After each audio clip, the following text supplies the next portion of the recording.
Assalamualaikum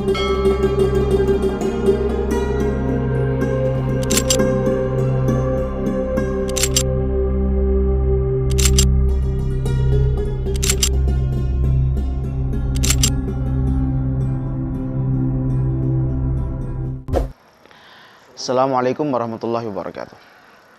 Bismillahirrahmanirrahim. Malik bin Dinar, salah seorang tabi'in, pernah suatu saat berkunjung ke kota Basrah di Irak. Ketika sampai di Basrah, ia menjumpai penduduk kota sedang berkumpul di masjid-masjid. Lalu ia bertanya-tanya, ada apa dengan penduduk kota ini? Ternyata setelah mendapatkan kabar bahwa mereka berkumpul di masjid untuk memohon kepada Allah Subhanahu wa taala agar diturunkan hujan, karena kota Basrah sudah lama dilanda kekeringan karena kemarau yang panjang. Banyak tanaman yang sudah kering dan banyak yang mati. Begitupun hewan ternak tidak mendapatkan air untuk diminum. Juga sumber mata air dan juga sungai-sungai mulai mengering. Mereka berkumpul di masjid untuk berdoa. Dimulai dari sholat zuhur. Mereka sholat zuhur berjamaah, kemudian berdoa kepada Allah Subhanahu wa taala hingga menjelang asar, tetapi langit tidak memberikan tanda-tanda bahwa akan turun hujan. Malik bin Dinar kemudian ikut bersama mereka dan sholat asar bersama. Setelah sholat asar, Malik bin Dinar pun ikut bersama mereka untuk berdoa kepada Allah Subhanahu wa taala agar diturunkan hujan. Mereka terus berdoa sampai menjelang maghrib, dan langit pun lagi-lagi tidak memperlihatkan tanda-tanda akan hujan. Lalu sholat maghrib pun berlangsung. Kemudian dilanjutkan kembali dengan berdoa.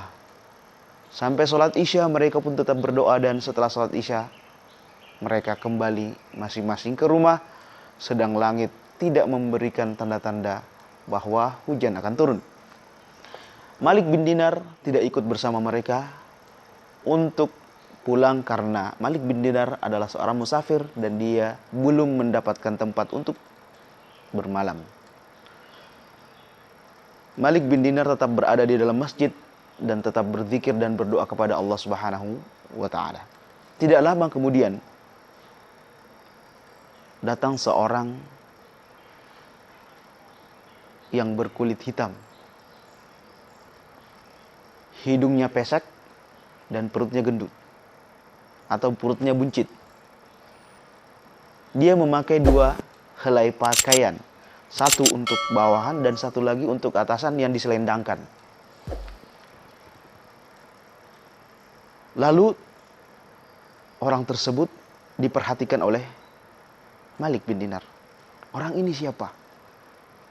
Sepertinya ada yang aneh di orang tersebut. Kemudian orang tersebut melaksanakan sholat 2 rakaat. Kemudian setelah sholat, orang ini mencari tahu apakah ada orang yang melihatnya. Dia menoleh ke kiri dan ke kanan. Karena kondisi malam, maka Malik bin Dinar tidak terlihat oleh orang tersebut. Setelah melihat kiri dan kanan tidak ada orang yang melihatnya, orang tersebut berdoa kepada Allah Subhanahu wa taala dengan menegadahkan tangannya lebih tinggi dari kepalanya. Ia berdoa, "Ya Allah, wahai Zat yang Maha Kaya, wahai Zat yang dikenal oleh hambanya sebagai Zat yang mempunyai segala sesuatu, yang Maha memberi rezeki, yang Maha baik dan Maha lembut kepada hambanya. Sesungguhnya hambamu meminta ampun kepadamu. Ya Allah, turunkanlah hujanmu. Turunkanlah hujanmu. Turunkanlah hujanmu saat ini juga. Saat ini juga. Saat ini juga." Kemudian setelah itu ia selesai dan kembali keluar dari masjid. Malik bin Dinar penasaran dengan orang ini. Dia sholat dengan singkat 2 rakaat, kemudian berdoa dengan doa yang singkat, kemudian dia balik. Setelah orang ini keluar dari masjid, tiba-tiba hujan turun. Secara langsung Malik bin Dinar kaget. Amazing. Sesuatu yang luar biasa. Penduduk kota berkumpul untuk berdoa tidak dikabulkan satupun. Tetapi satu orang bisa dikabulkan. Ada hal yang aneh pada orang tersebut. Seorang yang hitam, hidungnya pesek, dan perutnya buncit. Memakai pakaian 2 helai, tidak tampak kalau orang itu orang yang soleh. Bahkan kelihatan seperti orang yang ada di jalanan meminta-minta. Karena penasaran, Malik bin Dinar membuntuti orang tersebut di kegelapan malam. Setelah sholat Isya, Malik terus mengikuti kemana orang ini akan pulang. Orang ini kemudian berjalan di tengah lorong-lorong kota Basrah. Malik pun ikut mengikuti terus sampai orang ini masuk ke sebuah rumah. Masuk ke dalam sebuah rumah. Sampai di situ Malik bin Dinar memberi tanda sesuatu di depan rumah itu, agar besoknya dia bisa menemukan rumah itu dengan tanda yang ia taruh. Keesokan harinya, setelah sholat subuh, ketika matahari mulai terbit, Malik bin Dinar kemudian mencari rumah yang semalam yang sudah diberi tanda.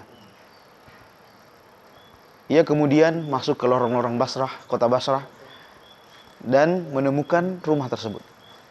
Ternyata rumah itu adalah rumah seorang bos, yang mana pada saat itu masih marak perdagangan budak. Rumah tersebut adalah rumah salah seorang yang kaya bernama Nakhas. Ia mempunyai banyak budak yang diperjualbelikan. Kemudian Malik bin Dinar mengetuk dan memberi salam. Assalamualaikum. Waalaikumsalam dari dalam. Singkat cerita, Malik bin Dinar bertanya, saya ingin membeli budak. Apakah ada yang bisa saya beli? Kemudian Nakhas menunjukkan ada yang pendek, ada yang tinggi, ada yang tampan. Semuanya diperlihatkan, ada yang kuat dan seterusnya. Tetapi Malik bin Dinar tidak melihat orang yang semalam dibuntutinya. Kemana dia? Kemudian bertanya, wahai Nakhas, apakah ada selain ini?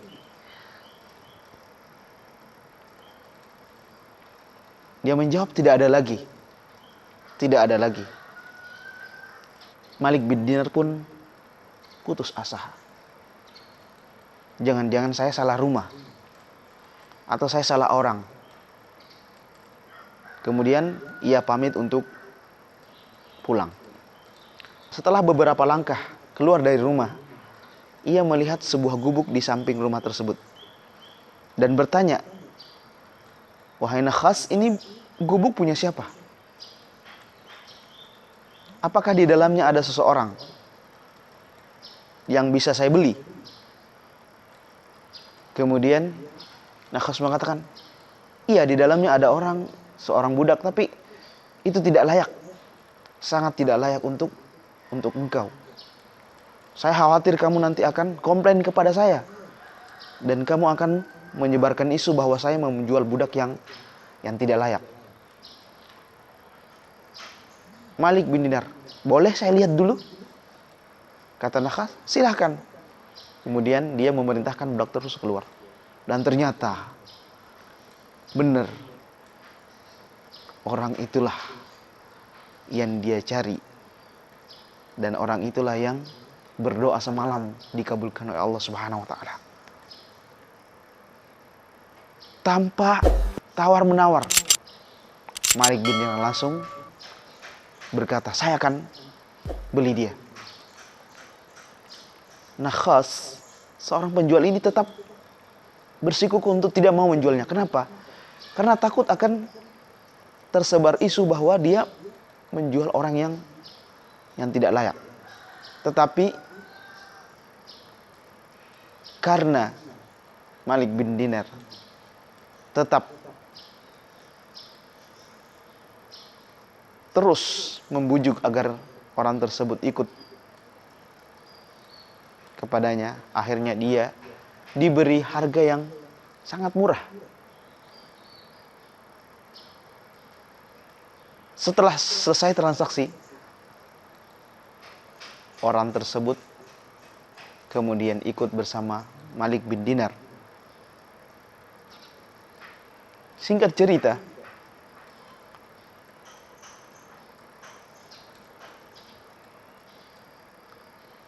sang budak mencecar Malik bin Dinar dengan banyak pertanyaan. Kenapa engkau membeli saya? Bukankah di sana ada yang lebih kuat, ada yang lebih sehat, ada yang lebih tampan, ada yang lebih bagus, ada yang lebih bersih? Kenapa Anda memilih saya?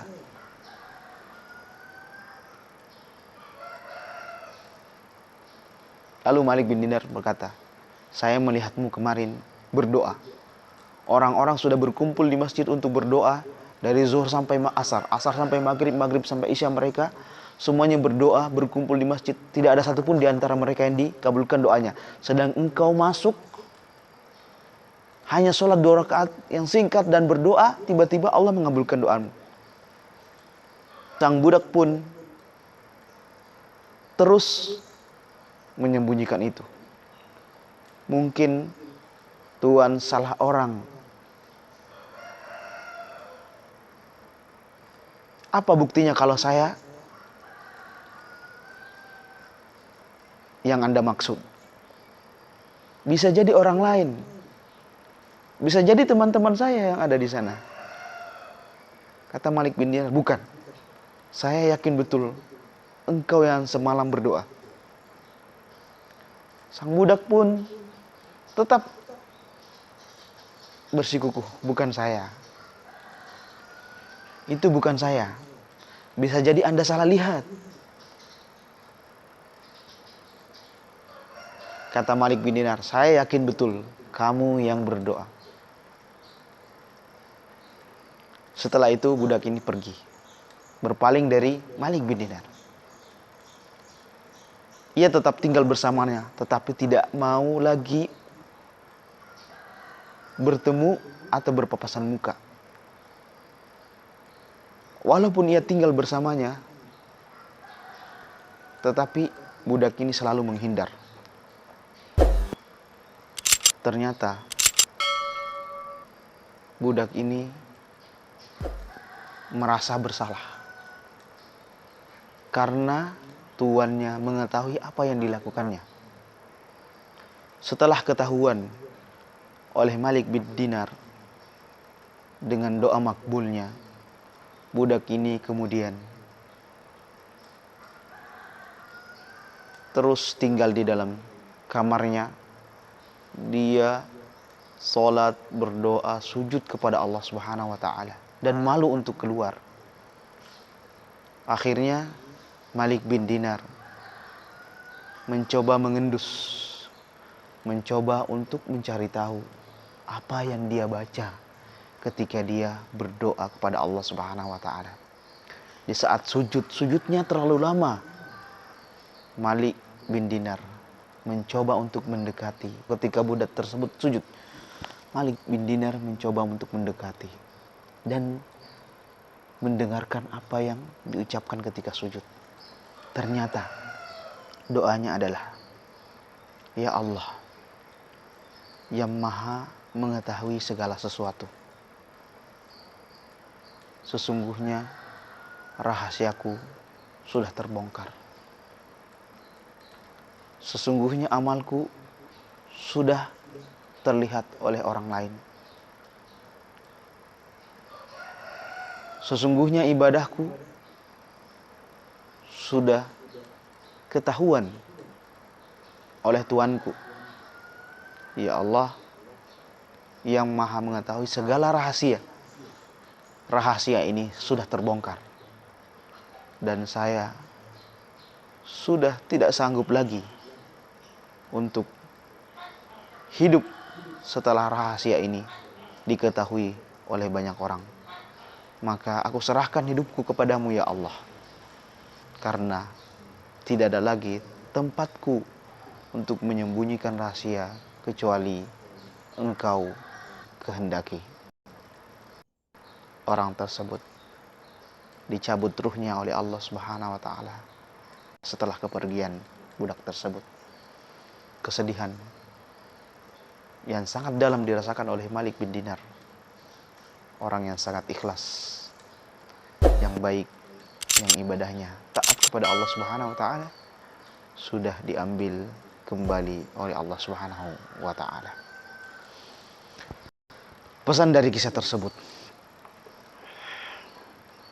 bahwa keikhlasan itu sangat penting. Banyak hadis, banyak pesan Rasulullah Sallallahu Alaihi Wasallam terkait keutamaan menyembunyikan amal soleh. Bilal bin Rabah terdengar suara alas kakinya di surga oleh Rasulullah. Rasulullah pun tidak tahu apa yang dilakukan dan amal ibadah apa yang dilakukan oleh Bilal sehingga suara alas kakinya terdengar di surga. Lalu Rasulullah bertanya, "Wahai Bilal, apa yang membuat alas kakimu terdengar di surga?" Bilal mengatakan bahwa saya tidak mempunyai amalan yang lain kecuali setiap selesai saya berwudu, saya selalu sholat 2 rakaat. Ada lagi sahabat ketika datang, Rasulullah sedang berkumpul bersama sahabat. Ia datang, sahabat kemudian mengira bahwa orang ini adalah orang asing, dan memang kelihatan asing. Tetapi Rasulullah menyambutnya, "Selamat datang, wahai penghuni surga." Salah seorang sahabat penasaran kenapa orang ini datang tiba-tiba disambut oleh Rasulullah dengan kalimat penghuni surga.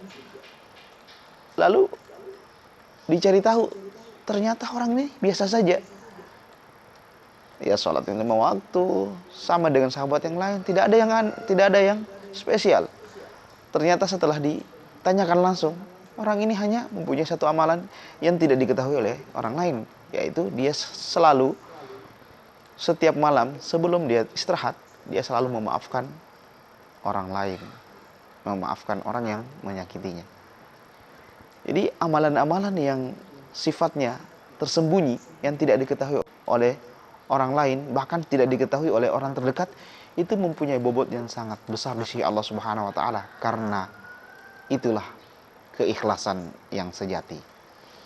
Demikian, semoga kita bisa menentukan amal ibadah yang paling ikhlas, yang tidak diketahui orang terdekat kita, sebagaimana yang digambarkan oleh hadis seseorang yang berinfak dengan tangan kanannya sehingga tangan kirinya tidak mengetahui apa yang dilakukan oleh tangan kanannya, mendapatkan lindungan dari Allah Subhanahu wa taala pada hari kiamat. Demikian, mudah-mudahan bermanfaat. Assalamualaikum warahmatullahi wabarakatuh.